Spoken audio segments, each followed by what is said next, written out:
Welcome to this visual exploration of absolute reality.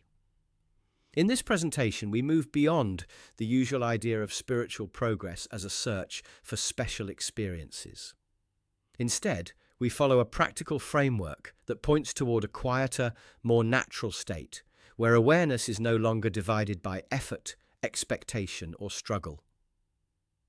This slide introduces a familiar pattern in spiritual life, the rise of expectation followed by a disruption.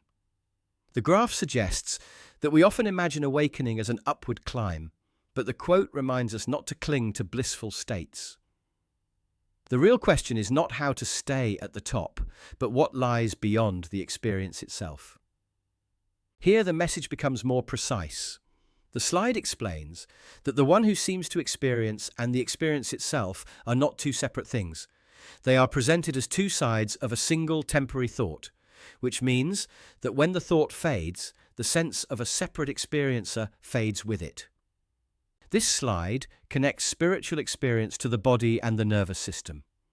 Whether it is ordinary pleasure or meditative bliss, both are shown as bodily events that depend on physical conditions. The point is not to reject experience, but to understand that all such states are temporary and must eventually pass. The piano key image makes the mechanics of struggle easy to see. A thought can arise on its own and disappear quickly, but the moment we try to suppress it or hold on to it, we press the key again and give it fresh energy. In that way, resistance creates the very disturbance we are trying to avoid. This story of the king, the medicine and the monkey illustrates how the mind reacts when it is told not to think of something. The more forcefully we try to control an unwanted thought, the stronger it becomes. The deeper lesson is that inner division begins when we assume we must police our own mind.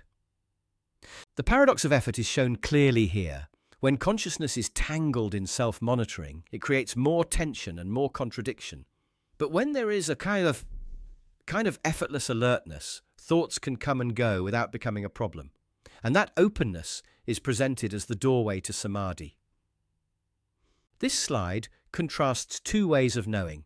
One is focused and narrow, like a flashlight beam directed at a single object. The other is open and unfocused, aware without grasping. That second mode is described as a deeper kind of beingness, where sensitivity remains present without fixation. The table brings the whole framework into one comparison. Ordinary joy and suffering, yogic bliss, and sahaja samadhi are shown as very different in method, bodily effect, and outcome. The central conclusion is that the most stable state is not an extreme experience, but effortless life without inner contradiction. Here the idea of separation is challenged. The boundary between inside and outside is shown as something the intellect draws, not something ultimately real.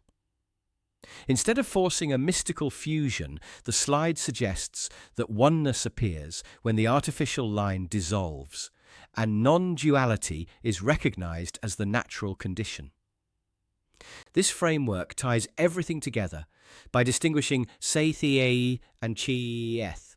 Beingness is the quiet base, while intellect and experience are the movements that arise on top of it.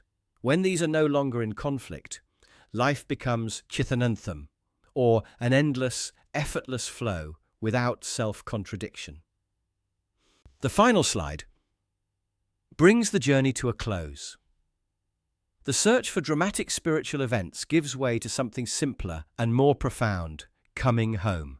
Sathdarshan is not about collecting experiences, but about resting in what has always been present, where the search ends and one simply is.